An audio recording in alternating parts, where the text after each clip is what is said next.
tout le monde, on se retrouve aujourd'hui pour une petite vidéo qui sera, je pense, la première d'une petite playlist.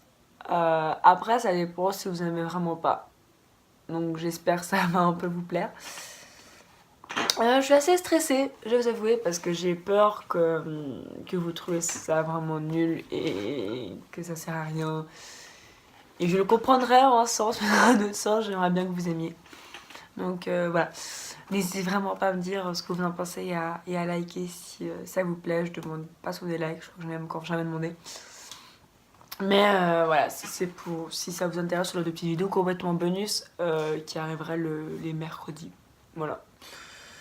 Donc comme vous avez vu dans le titre, on va faire un bilan d'un mois.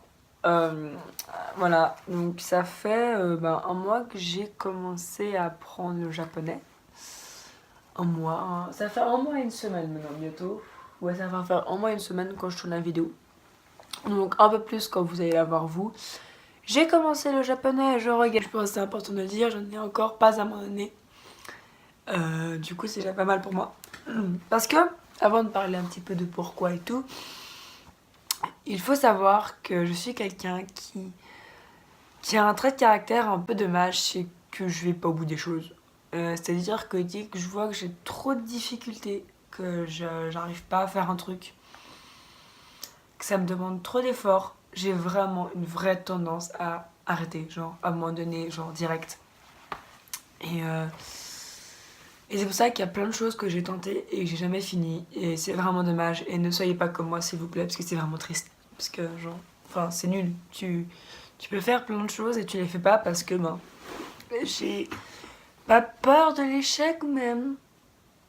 Je supporte mal l'échec et du coup je refuse de me mettre en position d'échec. Et du coup quand je vois que je suis en position d'échec ou que ça devient trop dur, je prends ça à la rigolade. Tu vois genre, ouais je suis nulle, ou j'arrête tout bonnement la chose. C'est ce que j'ai fait avec plusieurs choses que j'ai commencé. Et là, je l'ai fait aussi avec le japonais plusieurs fois.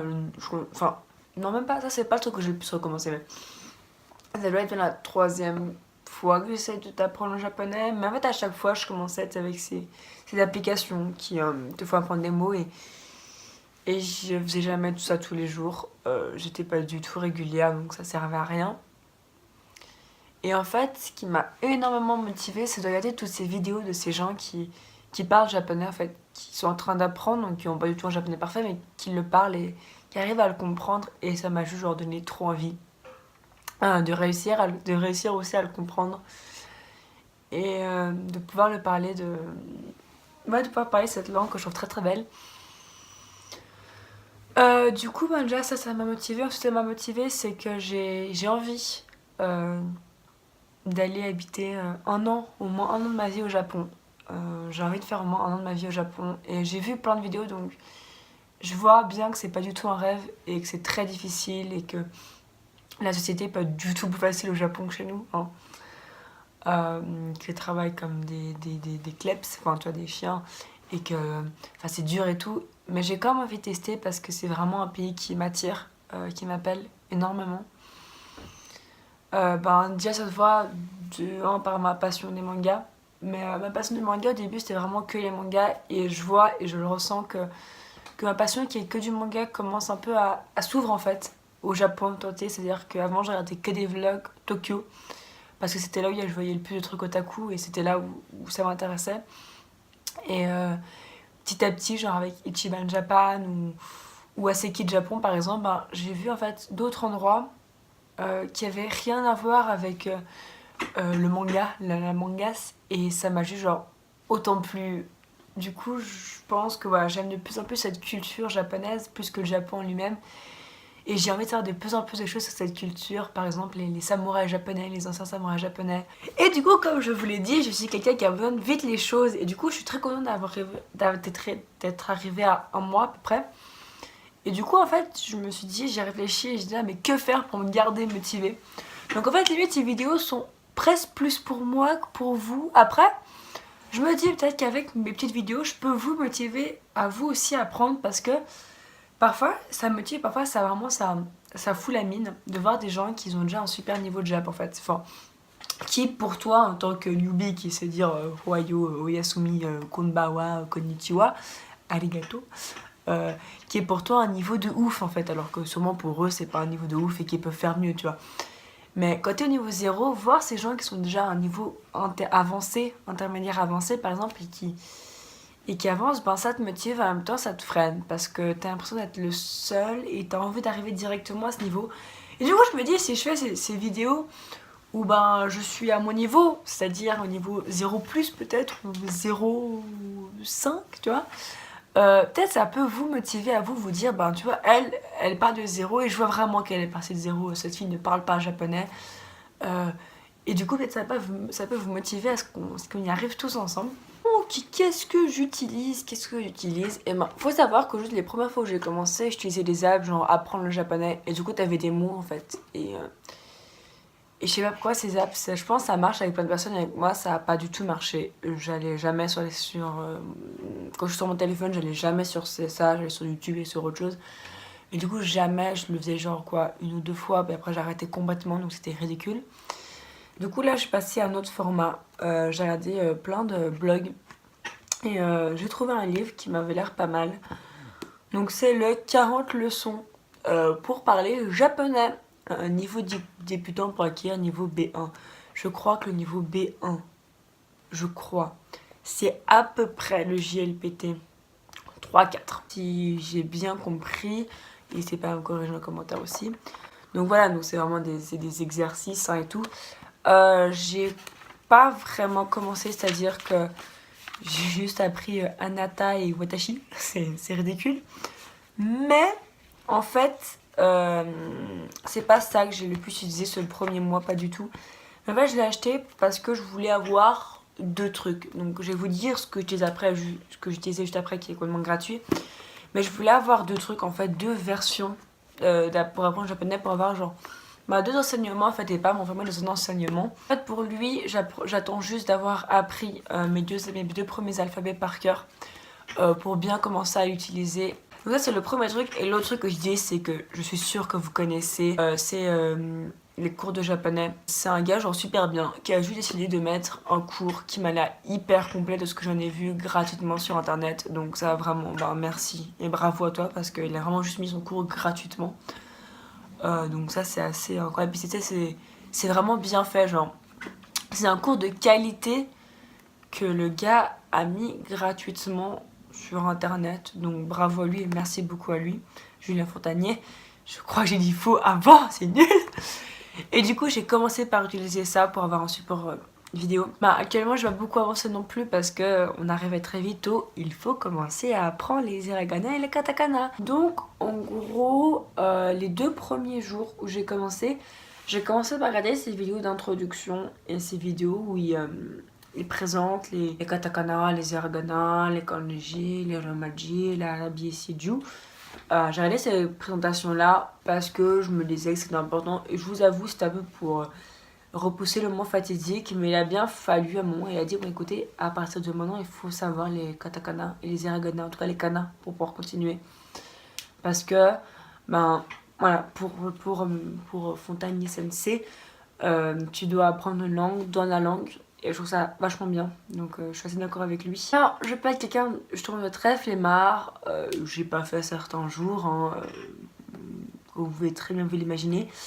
Mais je suis quand même assez maintenue, je suis quand même assez contente de ce que j'ai réussi à apprendre en ce mois. En sachant que les premières semaines, j'étais à 41h40 minutes, là je suis descendue à 40-30 minutes. Mais c'est pas le fait que j'ai perdu 20 minutes, 30 minutes qui est important, c'est le fait que je continue en fait à faire tous les jours. Du coup, vous voulez quand même savoir, je pense, que j'ai réussi à faire.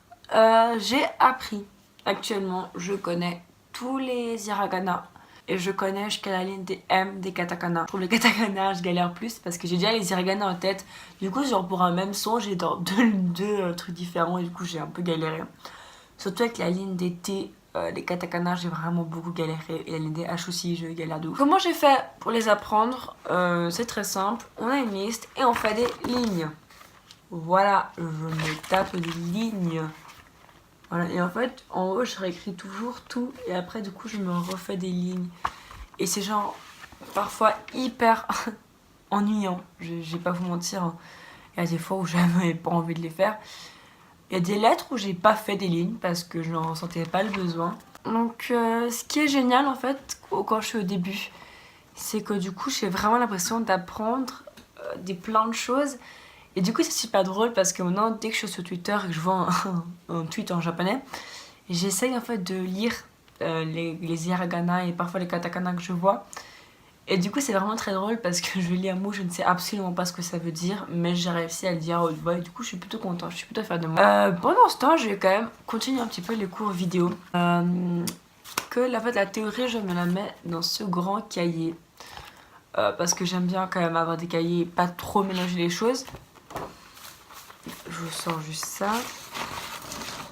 Donc voilà, c'est un cahier. Donc là, en fait, je me suis fait une petite liste de goals. Oh, pardon.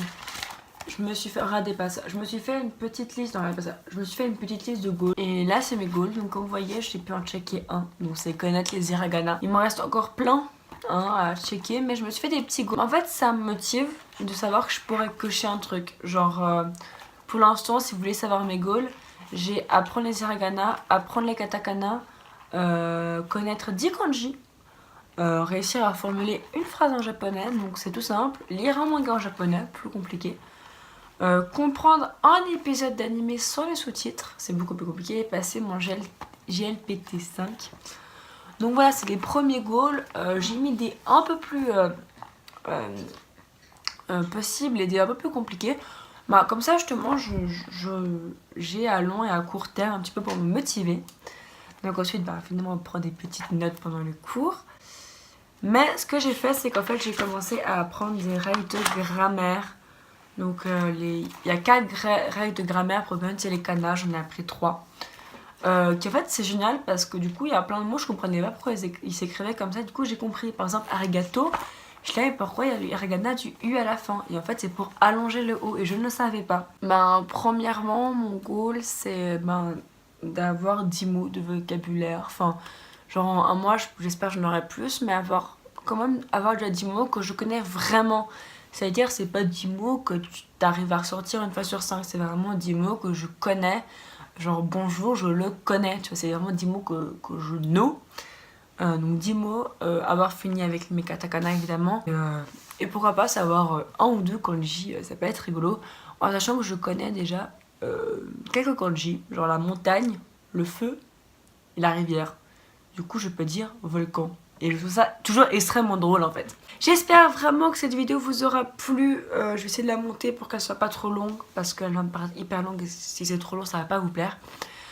Voilà, j'espère vraiment que vous serez d'accord que une fois par mois je vous sorte une petite vidéo comme ça en bonus, parce que ça me fait du bien, ça me garde motivée, et j'espère que vous, ça peut vous motiver de vous dire en moi elle a réussi à faire ça, et en moi je vais faire plus qu'elle. Donc voilà, j'espère vraiment que cette vidéo vous a plu. Je vous fais des bisous et je vous dis à bientôt pour une nouvelle vidéo. À vous les studios.